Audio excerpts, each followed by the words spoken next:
এমন কিছু আমল আল্লাহ রাসূল সাল্লাল্লাহু আলাইহি ওয়াসাল্লাম হাদিসের মধ্যে বলছেন যে আমলগুলো কেউ যদি করে তার মিজানের পাল্লাটাকে এই আমলগুলো ভারী করে দেবে।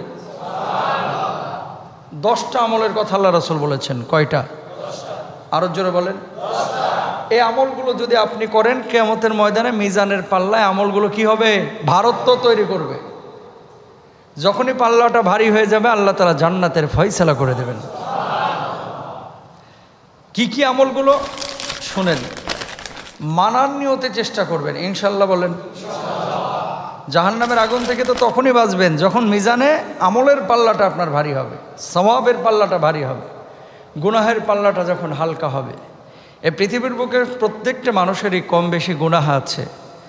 তারাই সফল কাম যাদের গুনাহের পরিমাণটা কম আর আমলের পরিমাণটা বেশি। তো 10টা আমলের কথা আল্লাহ রাসূল সাল্লাল্লাহু আলাইহি ওয়াসাল্লাম বলেছেন যে এই 10 আমলের কারণে আল্লাহ রাব্বুল আলামিন কিয়ামতের ময়দানে জান্নাতের ফয়সালা করবেন। সুবহানাল্লাহ বলেন। 1 নম্বর, আল্লাহর নবী বিশ্বনবী সাল্লাল্লাহু আলাইহি ওয়াসাল্লাম বলছেন সকাল সন্ধ্যায় লা ইলাহা ইল্লাল্লাহ বলে বেশি বেশি যারা স্বীকৃতি দিবে, জিকির আজগার করবে, জবানে উচ্চারণ করবে, আল্লাহ রাব্বুল আলামিন তার আমলের পাল্লাটারে ভারী করে দিবে।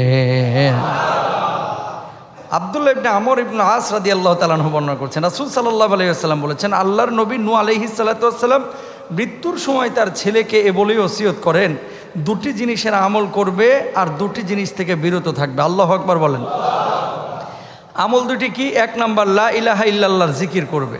মনে রেখো, যদি 7 আসমান ও 7 জমিন এক পাল্লায় রাখা হয় আর অপর পাল্লায় লা ইলাহা ইল্লাল্লাহকে রাখা হয় তবে লা ইলাহা ইল্লাল্লাহর পাল্লা ভারী হয়ে যাবে।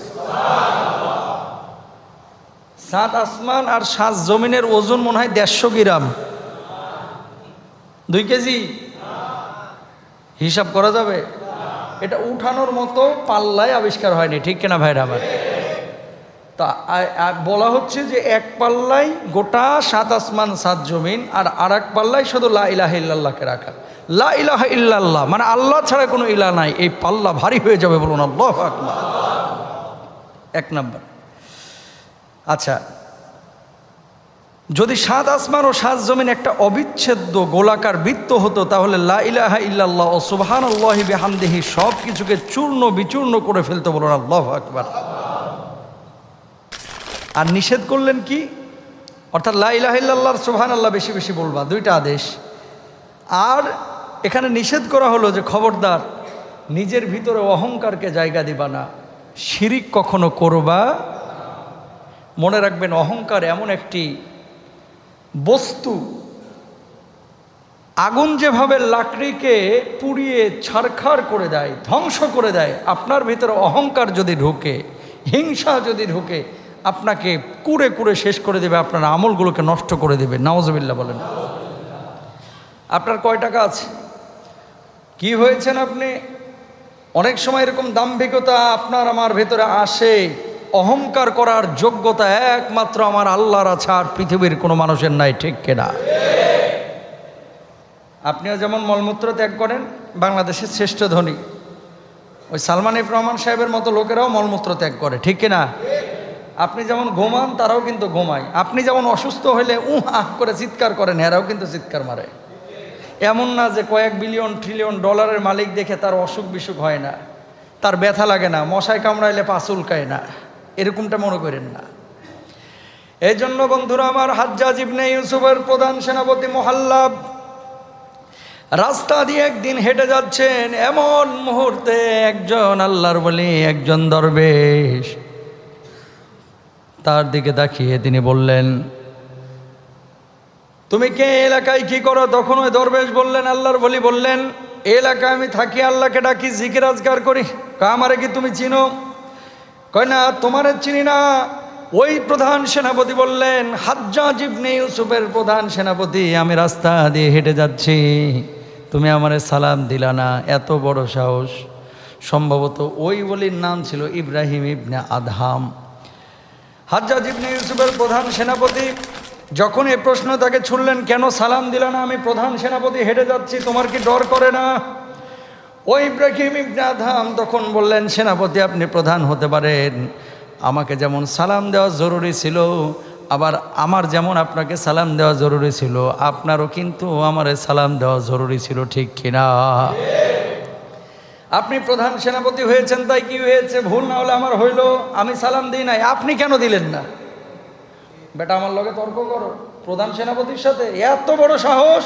আজকে তোর একদিন কে আমার একদিন, আমরা চেনো। যখন এইভাবে দাম্ভিকতার স্বরে বলতেছে, এবার ইব্রাহিম ইবনে আদহাম আর মাথা ঠিক নাই, বলতেছে, হ্যাঁ তোমার চিনি, তোমার পরিচয় কি? কয় কি? কয় তুমি এক কাতরা নাপাক বস্তু থেকে নির্মিত হয়েছ, আল্লাহ তোমারে তৈয়ার করছে। তোমার বাপের নাপাক পানি থেকে আমার আল্লাহ তার নির্দিষ্ট স্থানের মানে টুকরা মাটি থেকে আমার আল্লাহ রব্বুল আলামিন তোমাকে বানিয়েছেন, এবং এখন তোমার চলাফেরার জন্য রূহ দিয়েছেন। তোমার পেটের মধ্যে এমন কিছু ময়লা আবর্জনা আছে, যদি পেটটা কেটে এই ময়লা আবর্জনা রাস্তার কুকুরে দেখানো হতো, তাহলে রাস্তার কুকুরও হয়তো বা গন্ধে পালায়া যাইত। কথা কয় না? এখানে কি এমন কোনো মানুষ আছে যে পেটের মধ্যে খালি সোনা মুক্তা জহরত আছে, আগামতা নাই? প্রত্যেকটা মানুষের আছে না নাই? নাপাকি পেটের মধ্যে আছে না নাই? হুজুরেরও যেমন আছে, মুসল্লিরও আছে, সভাপতিরও কিন্তু আছে। কথা কয়? সবার কিন্তু আছে, ক্যাশিয়ারেরও আছে, দোকানদারি যারা করছে বাড়িওয়ালারও আছে, আবার ভাড়াটিয়ারও আছে। কথা বুঝতে পারছেন? এমন না যে বাড়িওয়ালার পেটে একবারে মেশকো আম্বর ঢুকানো, আর ভাড়াটিয়ারা খালি মনে করেন ময়লার পোটলা নিয়ে ঘুরে বেড়াইতেছে, এরকম কিন্তু না, সবার পেটেই ময়লা আছে। অহংকার কিসের? ইব্রাহিম ইবনে আদহাম বললেন, তুমি যত বড় সেনাপ্রধানই হও না কেন, তোমার পরিচয় হচ্ছে তোমাকে নাপাক পানি দিয়ে বানানো হয়েছে, তোমার পেটের মধ্যে নাপাকি একটা বস্তা রয়েছে, মলমূত্র নিয়ে তুমি ঘুরছো, 2 দিন পরে কবরে ঢুকবা, এমনভাবে পচবা যে ওই কীট পতঙ্গ পোকামাকড় তোমার কাছে থাকবে না। কিসের এত অহংকার করো মিয়া, ঠিক কিনা? জবাবটা ঠিক আছে না? আস্তে করে মাথা নিচু হয়ে গেছে, তাই তো। ও বন্ধুরা আমার, আপনারা বলেন, প্রধান সেনাপতি যিনি, তিনিও কবরে যাবে, ওই রাস্তার রিক্সাওয়ালা তিনিও কবরে যাবে, মসজিদের সামনে যে ফকিরগুলো বসে আছে, মিসকিনগুলো বসে আছে, তারাও কিন্তু কবরে যাবে। কিন্তু ওই কবরের মধ্যে মূল্যায়িত হবে সেনাপতি না, সেনাপ্রধান না, রাষ্ট্রপতি না, প্রধানমন্ত্রী না, এমপি চেয়ারম্যান দেখে আল্লাহ তাআলা মূল্যায়ন করবেন না, বরং যে আমল নিয়ে কবরে ঢুকবে সে ভালো থাকবে, হোক সে ফকির মিসকিন। আর আমল ছাড়া বিলিয়নিয়র হলেও কবরের মধ্যে ঠুয়া খাবে, বাড়ি খাবে, ঠিক কিনা? এই জন্য বন্ধুরা আমার, অন্তরের মধ্যে কখনো অহংকার আনবেন। আমার আল্লাহ রাব্বুল আলামিন বলছেন, ইন্নাল্লাহা লা ইউহিব্বু মান কানা মুখতালা ফখুরা।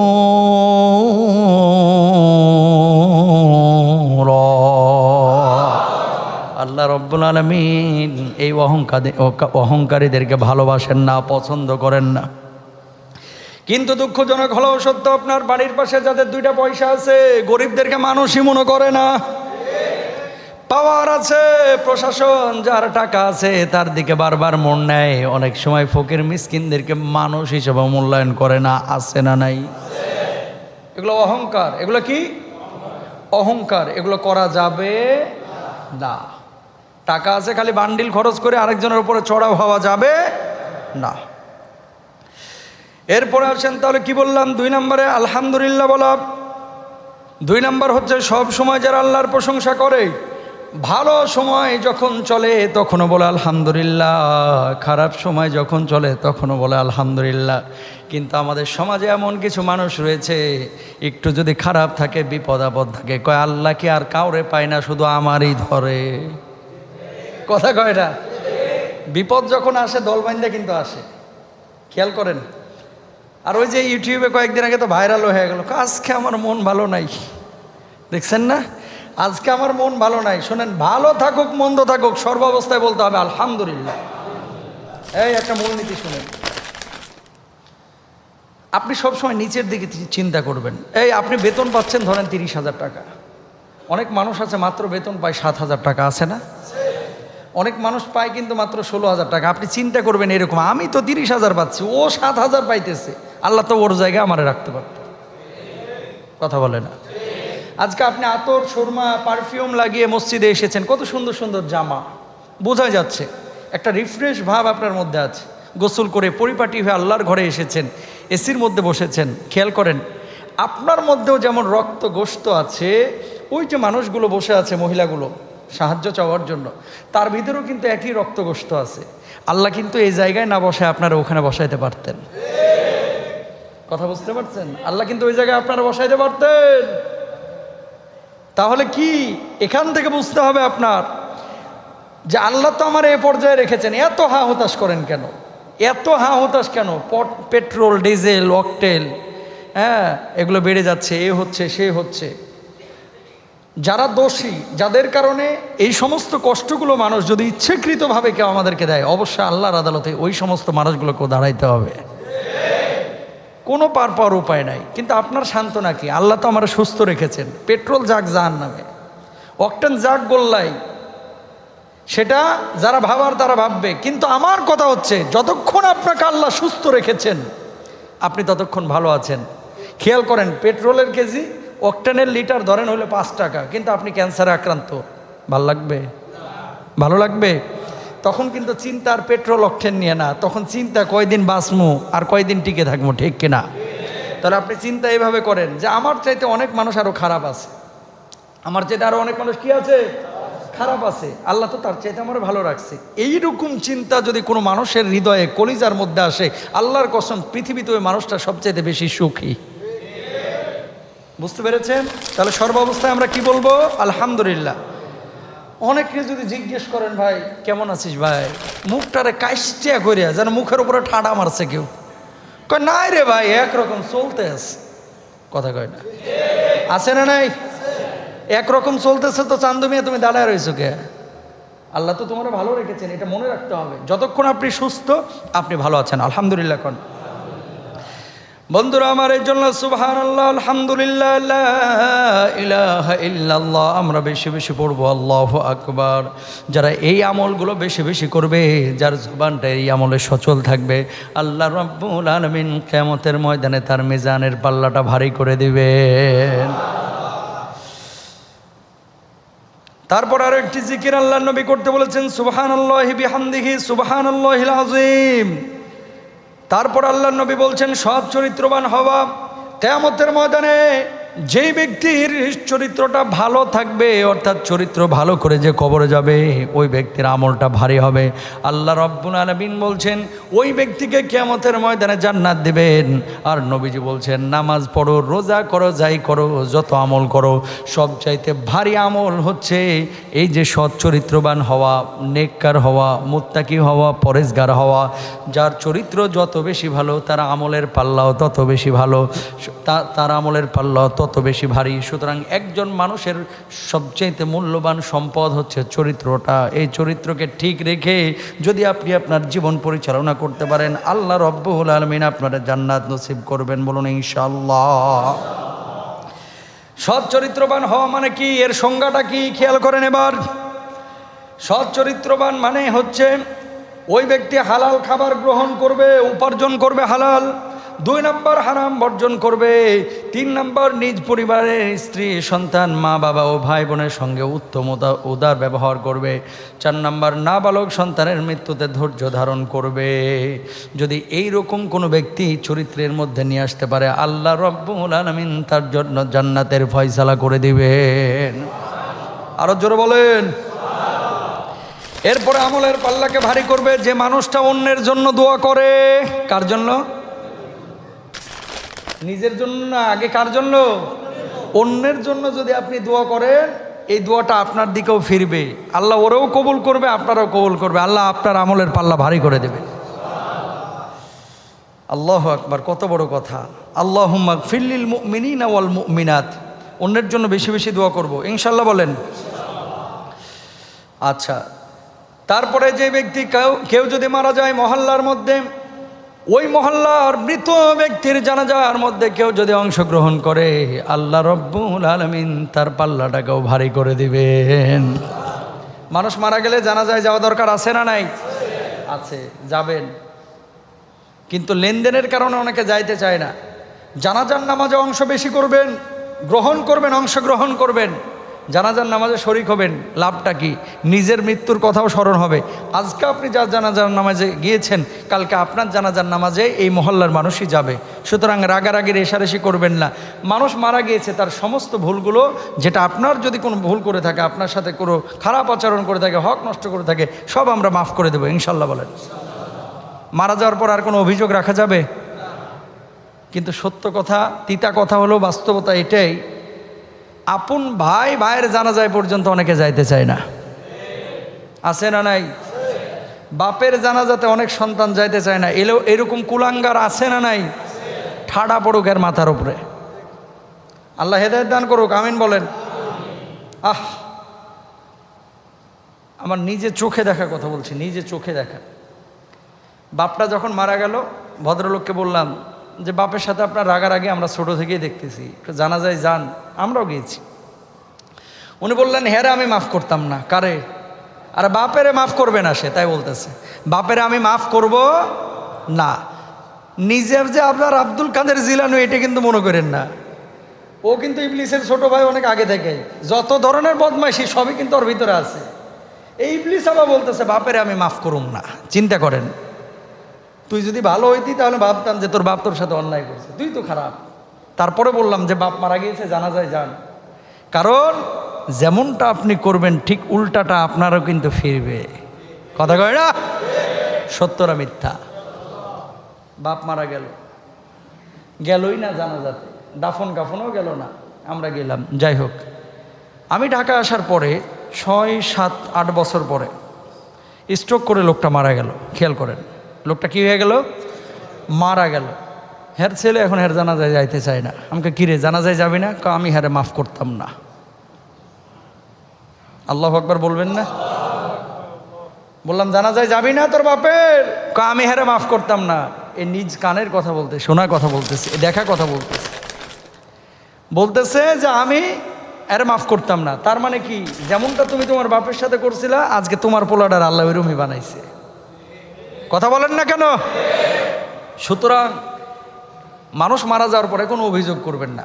বাপেরা কখনো সন্তানের ক্ষতি চায় না, হয়তো বা ভুল বোঝাবুঝি হয়, কিন্তু তোমার জন্য তোমার বাপ তোমার মা যে পরিশ্রম করেছে, এক ফোঁটা দুধের দাম তোমার বুকের চামড়া দিয়ে মার পায়ের জুতা বানিয়ে দিলেও তুমি শোধ করতে পারবা না। তোমার বাপ তোমার জন্য কিচ্ছু করে নাই, তাই না?